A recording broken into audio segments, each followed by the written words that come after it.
Capítulo 3. El Cabildo de Nación. A medida que los cabildos de nación se consolidaban como centros de preservación cultural y religiosa, surgieron tendencias y adaptaciones en la práctica de la hocha dentro de estos grupos. La diversidad de raíces africanas de los esclavos y sus diferentes regiones de origen en África llevaron a variaciones en los rituales y las creencias. Cada cabildo tenía sus propias interpretaciones y modos de practicar la religión yoruba, lo que contribuyó a la rica diversidad religiosa que caracteriza a la santería cubana en la actualidad. Los rituales de iniciación y las consagraciones religiosas se realizaron de acuerdo con el conocimiento disponible en cada cabildo. No había una especialización clara en ese momento, y todos contribuían según su nivel de conocimiento.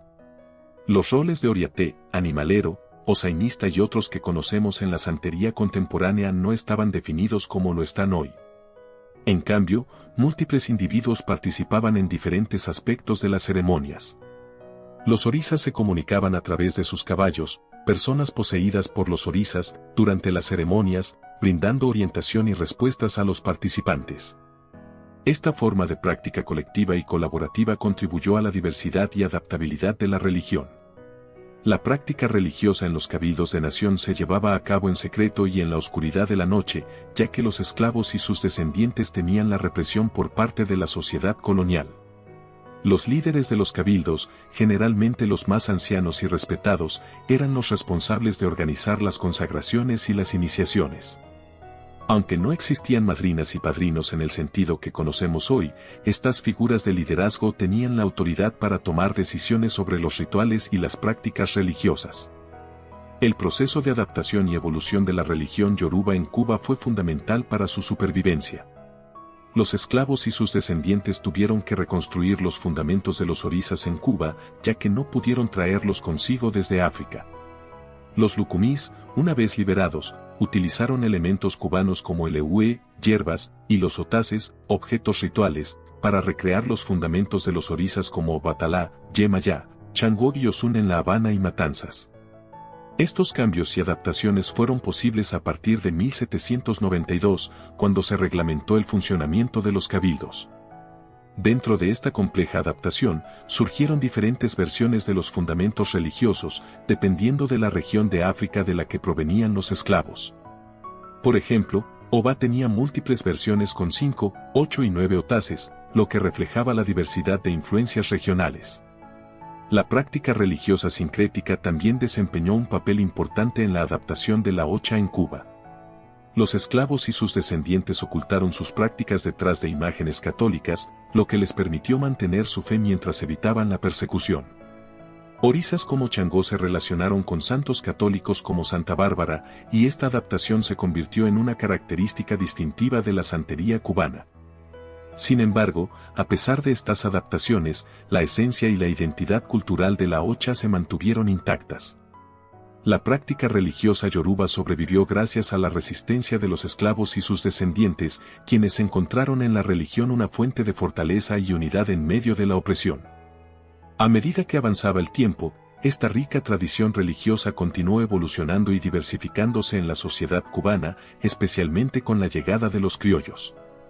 Sin embargo, el legado de los cabildos de nación y la resistencia cultural de los esclavos africanos y sus descendientes siguen siendo fundamentales en la historia y la práctica de la santería cubana.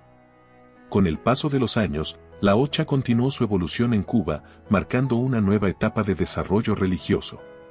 La llegada de los criollos, descendientes de esclavos nacidos en la isla, dio un giro significativo a la práctica de la santería. Estos criollos tenían una profunda necesidad de conectarse con sus raíces culturales y religiosas, lo que desencadenó un resurgimiento en la práctica de la hocha.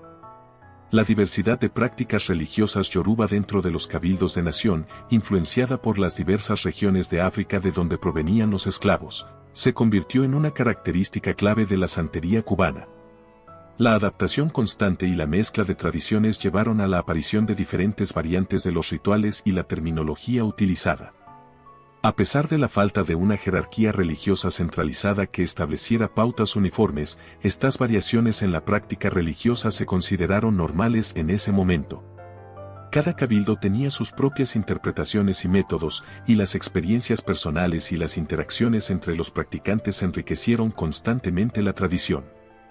El sincretismo religioso, que implicaba la asimilación de elementos católicos en la práctica de la Ocha, se convirtió en una estrategia crucial para preservar la religión yoruba en Cuba. Esto permitió que los esclavos y sus descendientes mantuvieran sus creencias mientras aparentemente seguían las prácticas católicas impuestas por la sociedad colonial. Por ejemplo, los orisas se escondieron detrás de las imágenes católicas, lo que permitió que los practicantes adoraran a Changó como Santa Bárbara, a Babalú Ayé como San Lázaro, a Inle como San Rafael y así sucesivamente. Los rituales de iniciación y las celebraciones religiosas se sincronizaron con las fechas del santoral católico, lo que les permitió a los practicantes preservar su fe mientras evitaban sospechas y persecuciones. Esta adaptación inteligente y astuta de la Ocha llevó al surgimiento de una forma única de religión que reflejaba la resistencia y la perseverancia de los esclavos y sus descendientes. Si bien los esclavos no pudieron traer consigo los fundamentos de la religión desde África, lograron reconstruirlos en Cuba utilizando elementos locales y adaptándolos a su nueva realidad. La supervivencia y la preservación de la religión yoruba en Cuba a lo largo de los siglos es un testimonio del ingenio y la determinación de aquellos que lucharon por mantener sus tradiciones culturales y religiosas en medio de la adversidad. A pesar de las presiones sociales y políticas, la Ocha en Cuba floreció y sigue siendo una parte integral de la rica diversidad religiosa y cultural de la isla. Así concluye el tercer capítulo de Historia Afrocubana, un viaje a través del tiempo y la tradición, donde la historia se entrelaza con la espiritualidad y la lucha por la supervivencia. En el siguiente capítulo, continuaremos explorando los misterios, los desafíos y las transformaciones que dieron forma a la santería y la cultura afrocubana en una tierra nueva y desafiante, viendo el mutualismo desde el cabildo. Acompáñanos en este emocionante viaje mientras desentrañamos los secretos de una religión que, como las raíces de un árbol, ha arraigado profundamente en Cuba, creciendo en silencio y conquistando corazones en nuevos territorios.